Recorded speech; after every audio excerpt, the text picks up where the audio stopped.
John was running a 12-bay automotive shop until one day the phones were turned off and John had run out of options.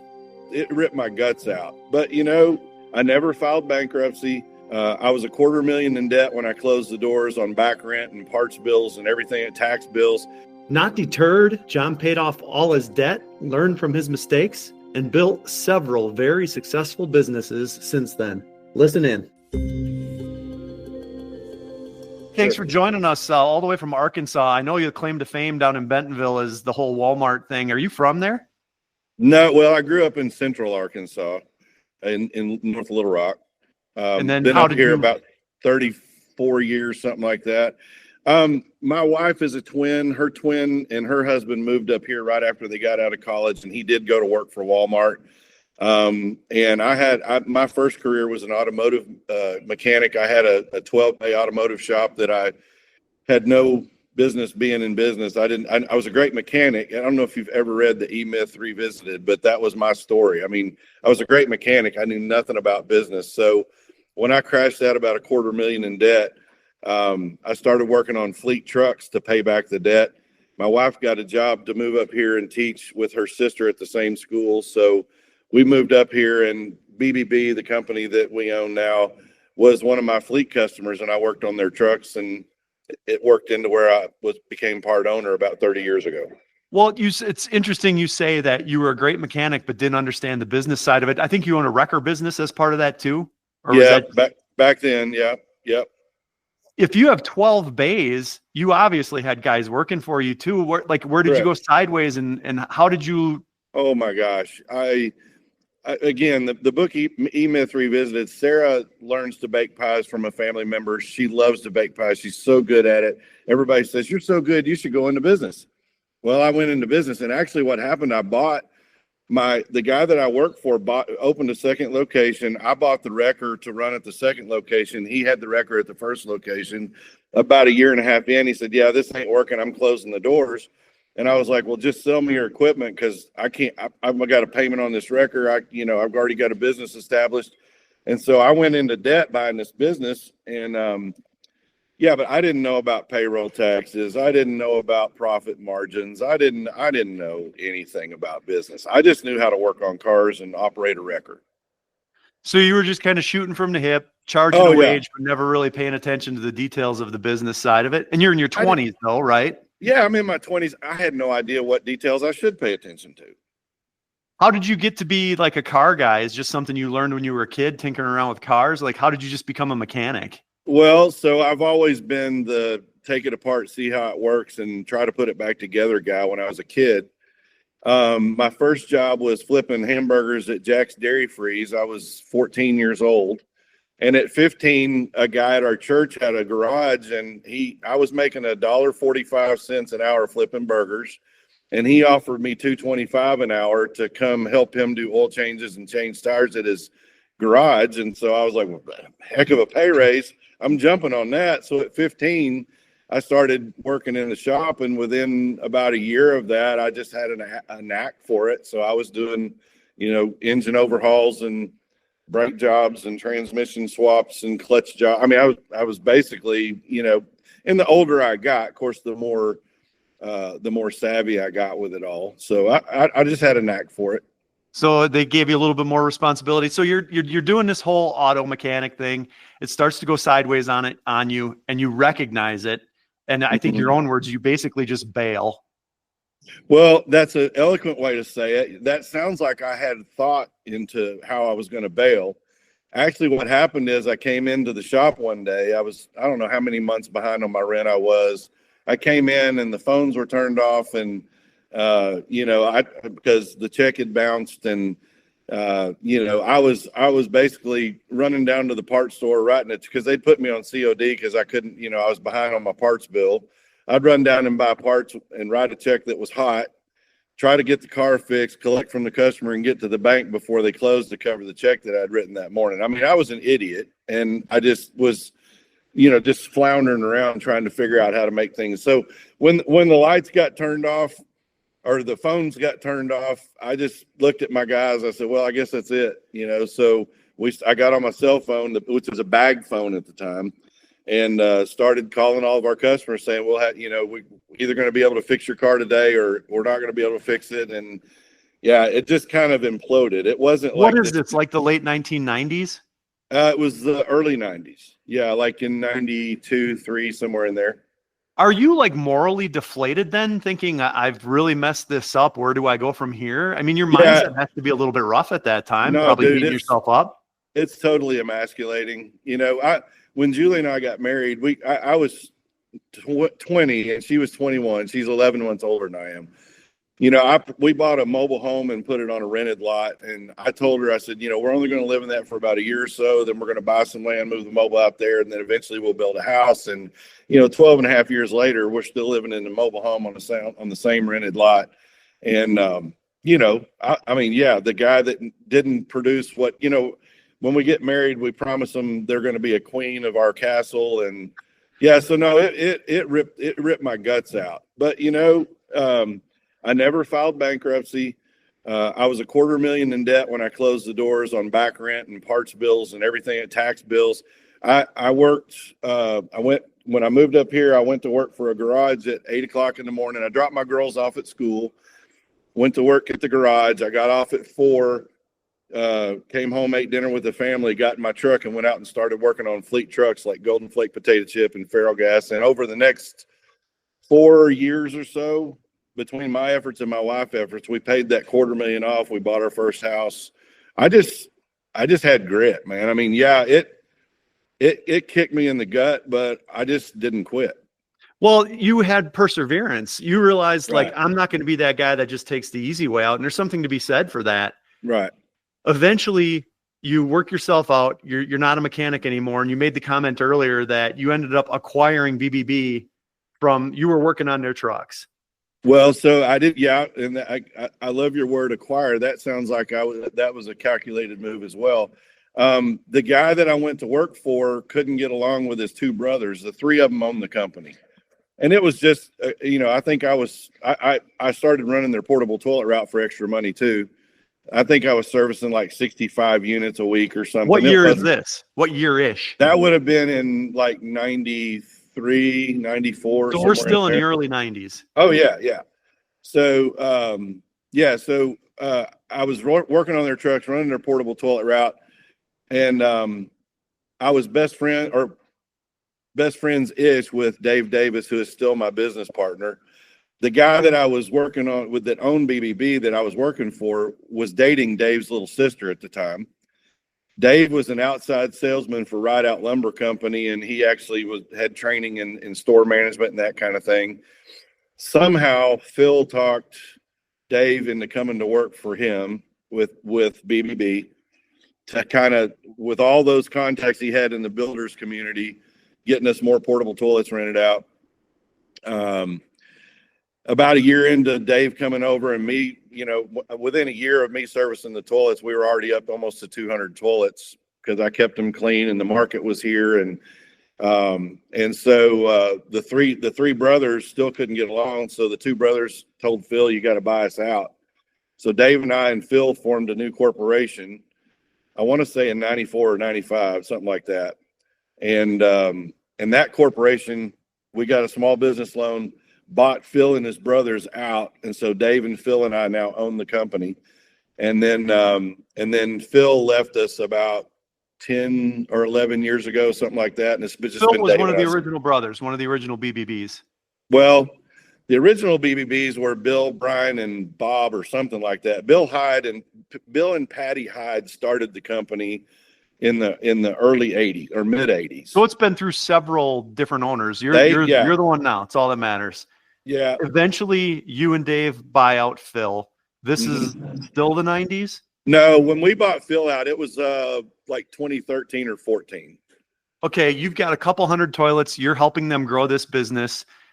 Do you enjoy it? Is like what attracts you to this? Is it just because, hey, I'm finally making a living, or what's attracting you to this service side? I never went to career day at school and thought, I want to take crap off people for a living. I mean, this was never what I thought I'd do. But once I got into it, I find it very interesting. I don't love cleaning portable toilets out, but it's a methodic it's a methodic thing that you can do. And I was thrilled because I was new to Northwest Arkansas. And when you're driving a portable toilet truck, I mean, like we've got a museum here called Crystal Bridges, which is gaining popularity around the world. The Waltons, it's their pet project. And there's this really impressive art and stuff that they bring through there and house there, and their collections are there. I was driving the portable toilet truck while they were building that. So I saw that happen from the ground up. And I got to drive all over 2 counties servicing toilets. I learned the area. I got to see how it's grown, over the last 30 years. It's just, I don't know. I just enjoyed it. Did you decide to buy in as an owner then because you knew, first of all, you had already failed once? And I don't mean that to sound. No, I did. Yeah, it's absolutely. But did that help you feel like you were ready then? Like you knew better to jump into something else? I knew what I did wrong on the first one. And I knew that Dave had all the talents that were my deficit. And I knew that I had the talents that Dave doesn't have. I mean, I'm the visionary. I'm the guy that can MacGyver things and work on trucks. And Dave's not that guy. He can operate trucks, but he's the office, the admin. He's the administrator, whereas I'm the instigator. Well, that's what partners are, though. I mean, if you can come in, you are already a mechanic, which is a great skill to have. Sure, if you're not, it's something you can save yourself some money on. Then you've got this partner, Dave, who understands, let's just call it more of the business side of it. Right. It forms a good partnership. That's the root of the word. Yep. Yeah. We did not have a great time with Phil during that. I think it was about 18 years that we were partners or something like that. There was just some personality conflicts and stuff, and it was rough. And there was 2 or 3 times I tried to exit the business, and the bank won't let you exit if you're one of the primary signatures on the loan, that kind of thing. We had some really rough times. But when Phil left and things just kind of seemed to just plane out, and we got clarity, and everybody just got synergy in our company. And we never did. I think we were servicing like 700 or 800 toilets a week in like 2006, and I think we got like 850, 950 in gross revenue for the year as just a mom and pop shop type. In 06. That's in 06, yeah. Yeah. And we had just been growl, grunt, and get it from 95 till then, but we just never broken that $1 million in revenue ceiling. And and then the year before Phil left, we did 685 gross revenue, because we're coming back from the 7, 8, 9, 10 years where everything was just horrible, especially in our industry. I thought this industry was recession proof, but during those years, people literally held it. They were holding it. They weren't peeing and pooping like they were normally. Well, they were probably just being careful. Unfortunately, your septic system is something where you feel like, well, I don't have to service it. Right. I know. I say that tongue in cheek, but and then the other part of that is you're in the portable toilet side. Construction came to a standstill then. Septic installation and construction. Right. We went from like 700-800 toilets a week down to like 200 a week. Like in a less than a 30-day period of time. I mean, Phil left, you said 11 years ago. So Phil left in like 13 or 14, somewhere there. Mid 2010s. Yeah. So 06, you guys are trying to get to $1 million in revenue, even though 3 is a crowd, so to speak. You've got you, Phil, and Dave. 3 is a crowd. Are you still growing during that point, even though that's a little bit tumultuous among the partners? Yeah, we were, and of course, we when the downturn came, there were, it was rough, but the 3 of us came to work every day. We did everything we could.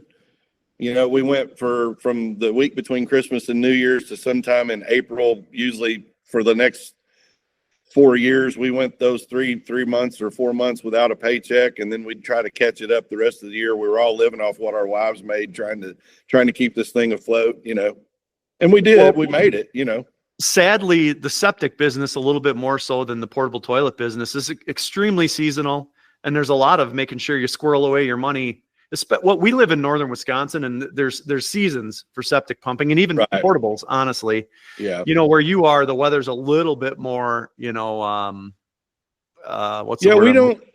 Ours was seasonal. Now, what I did, I had shoulder surgery in 13 or 14, and it caused me to be taken out of being able to drive a truck or operate a trackhoe for about a 6-month period of time. And I went to work on our marketing, and it was right around the time that Phil was leaving us as well. And the year that Phil left, he left in May, and then by the end of that year, we were at 1.2 million. And that's been my biggest focal point for the last 10 years, is just how to make sure we don't have an off season. So I've now understand how to do the marketing and get our name out there to where we literally have leveled out our income stream, because we just don't have, I mean, even the week between Christmas and New Year's this last year, we were rocking and rolling, where normally we take that week to do maintenance on our trucks and our trackhoes and our trailers. I think it's interesting that you say marketing over the last, I could say 20 years, I could say 10 years, and I could say a year. Marketing seems to change by the day. It does. And you're kind of an old school guy. I mean, you've been doing this since the 90s. And in my opinion, it's hard to keep up with today's marketing. What were you doing to try and figure that out? Even in 2015, 16, you say, I started taking over the marketing when I hurt my shoulder. What did you do? Did you be like, hey, this internet thing's here to stay? Yeah, well, it was, I'm a workaholic at core, and it's a deal of, okay, so I'm sitting here with my arm in a sling. What can I do? Well, I can get on my computer. So I started looking at our website, and we were getting zero traffic, and we had signed up with the Yellow Pages. They had started trying to do some digital stuff, and we allowed them to build us a new website, and they totally like screwed it up and wouldn't take. So I just was forced to go back in and fix the problem myself. So I just had to learn it. I didn't build a website for us, but I'm a big proponent of, I just surround myself with the right people. And so like even today, today after our deal, I've got my monthly marketing team meeting that I've got a person that manages our website. I've got a company that basically we help them start, but they handle all of our SEO, and they take care of all of our press releases. And then I have another company that takes care of all of our social media, our blogs, any of our artwork that needs to be done, logos made, any of that kind of stuff. They handle that. And then I have another guy with Be Seen Media that he's got the placards when you're standing at the urinal, or if you're in the stall, it's on the back of the door. And then he's got gas pump video screens and stuff. And I just surround myself with the people that keep up with all the industry. And I've assimilated these people over the last, 10 years. One of them I've been working with for 10 years, about 8 years. Our web hostess, I've been working with her for about 8 years. And then the other one, she introduced me to the SEO guy, and we've been working with him for probably 6 years. And so, and then along the way, you just rattled off a half dozen people that are overhead to your business now that didn't exist before. They're all 1099. They're all 1099. So, I mean, yes, they're overhead, but it's just marketing cost. Well, and that's the cost of business. That's the cost of, I mean, I get it. It used to be a Yellow Page ad, which wasn't inexpensive. Now it's social media people and videos and Google ads and things like that. It's just, that's where I was talking about marketing in just, the 3-4 decades you've been in business have gone from just make sure your Yellow Page ad exists. Yeah. To now all of these different things that you have to make sure are all working in unison.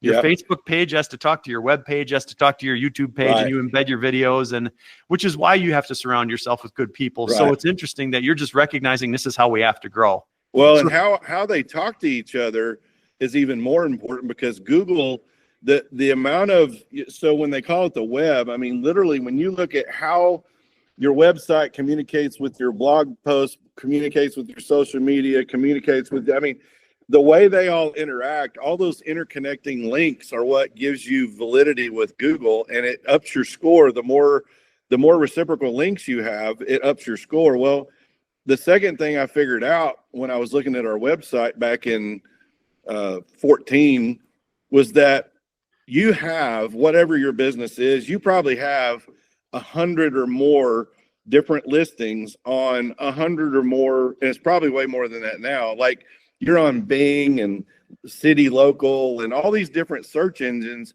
They populate your company with whatever random information they can pick up, either out of Dun and Bradstreet or just anywhere. And what I found is that our company had so many variations of how our listings were. So I signed up for I can't remember the name of it now. I think it was called Yext, Y-E-X-T. I don't even think, well, it was Mana before that.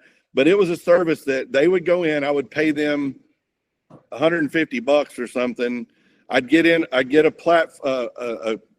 dashboard, and it would pull up every search engine known to the U.S. and how my company was posted on those search engines. And then it would go in and unify to where all the right information lined up on every single search engine. And that's what makes Google, that also makes you very visible. And when you don't do that, then you're fragmented, and Google doesn't know which one of your appearances on a search engine is real. Well, also they think you could be a different company. So you basically validated all your company information, right? Because those were all just scraped prior to then. They're scraping your information and hoping they have it right.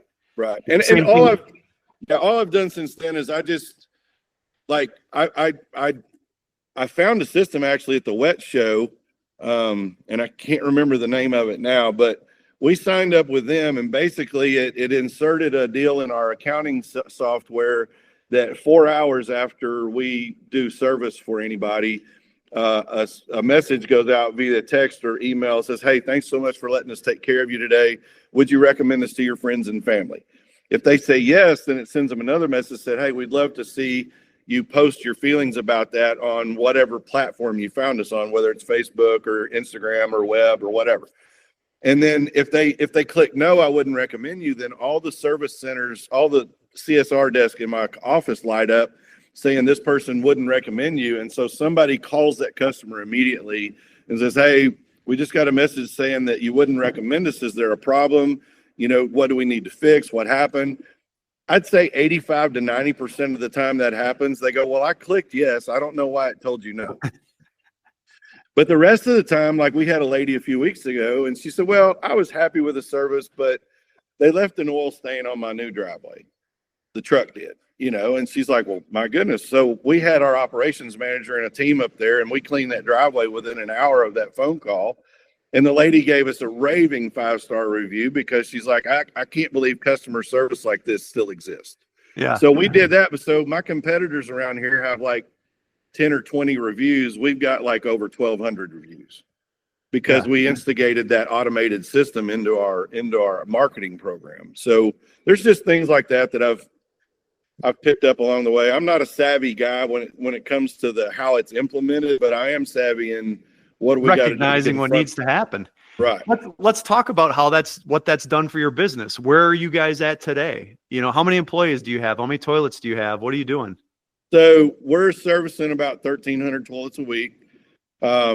We've now got like 25 or 26 employees. We're running 2.5 septic trucks a day. We have 2 install crews, and I don't know how many toilet trucks we have to service that 1,300, but. And you're even growing beyond just like toilets and service. You guys are even doing your own like waste treatment at this point. Yeah. So about 5 years ago, and you know, I think everybody's having this problem. Wastewater treatment plants they're either over capacity or, you know, they get debris coming. You know, we had it happen in Little Rock where somebody flushed the remnants of a meth lab into a toilet or a portable toilet. So when the toilet truck came through and dumped at the wastewater plant, it knocked out their entire biological structure for like 2 weeks. And so they're like, no more portable toilet trucks are going to dump here, you know. So we were our infrastructure in Northwest Arkansas is not keeping up with the growth, and we've been continuously cut off from municipalities, or they go up on your rates, drastically. So we ended up doing our own. We bought an 80-acre farm outside of town on the edge of the county, and we coined it the Clean Water Farm. And we developed depots around different points of the counties where our trucks. We have a frac tank there, and then we've got a screening mechanism that we designed. Our trucks go in and they dump, and then it's pumped over into a frac tank, and then our bulk hauler truck will go by the different depots and pick up from there and truck it out 45 minutes out to the farm, where we dewater. Some of it we land apply, and we grow hay for cattle on that. And then we've got 37 or 3,800 feet of infiltrator chambers buried in a little over an acre on that 80-acre farm. And we can dewater, and we subsurface discharge into that lateral field. We can do up to 5,000 gallons a day of dewatered. And you basically made yourself a massive drain field septic system. Correct. Yeah. And so, but we're processing 4 to 4.5 million gallons of wastewater a year on that farm.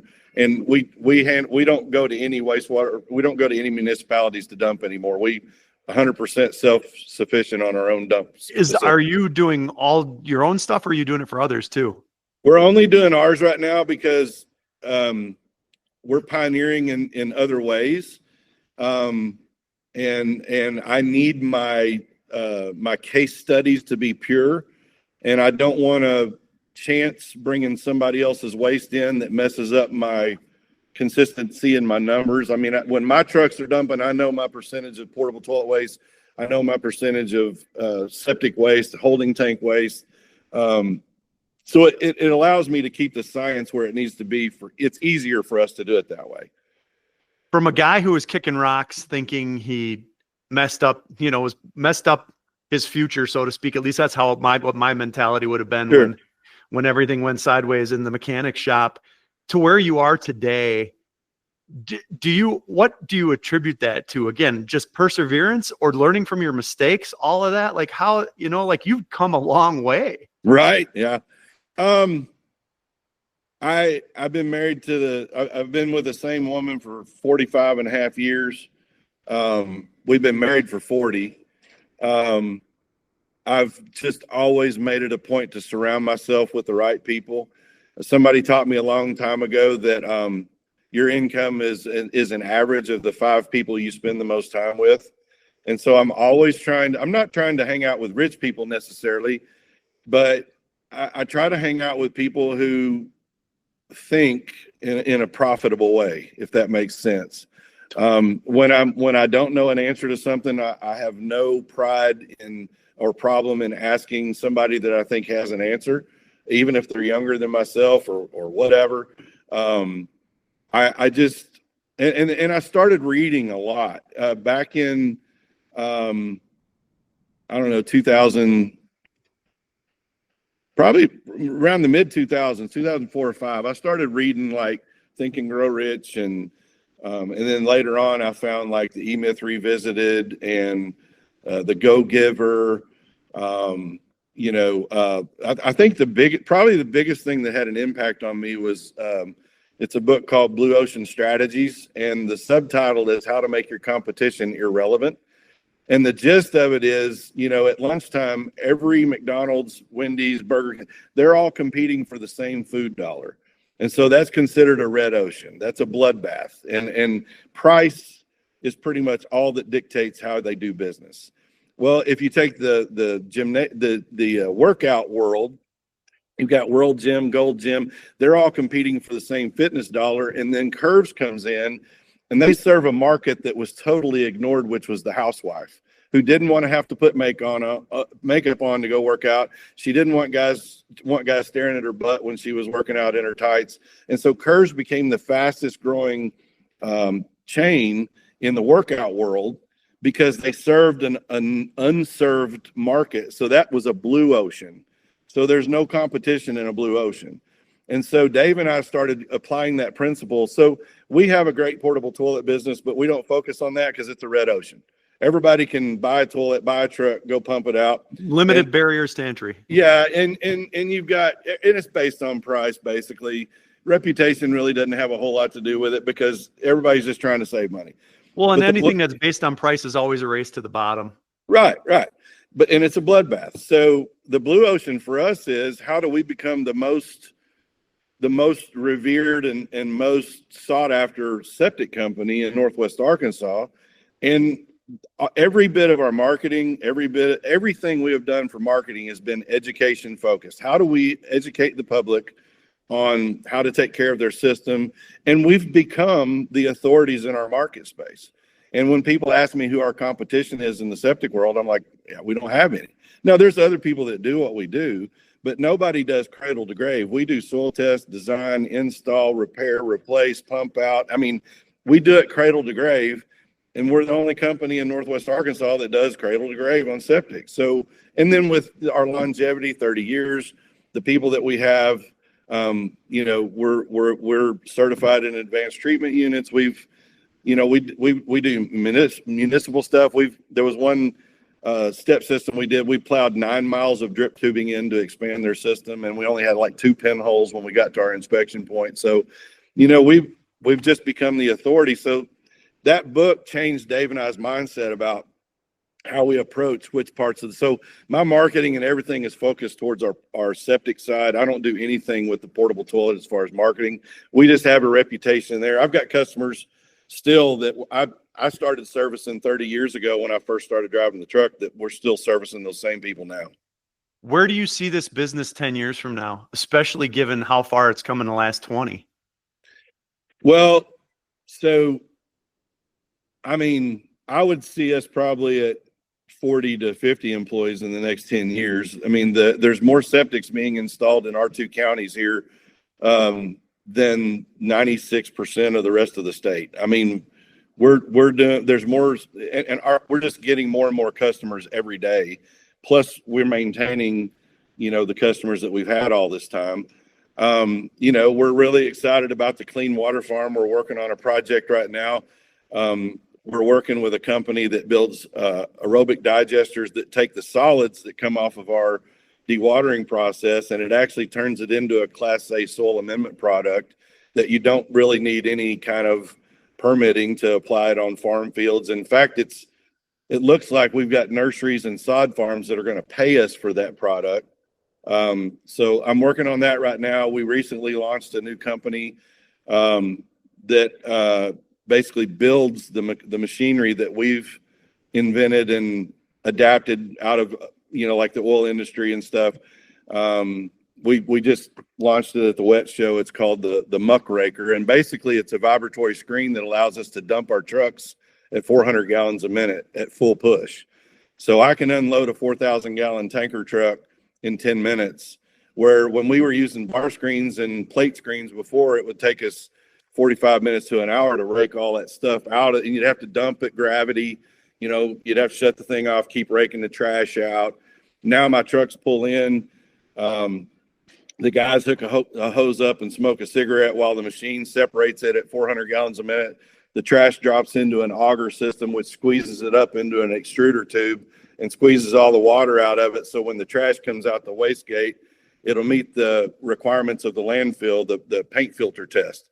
So it's been working great for us for over a year. And Dave and I were like, well, let's start another company and build these and sell them to other people.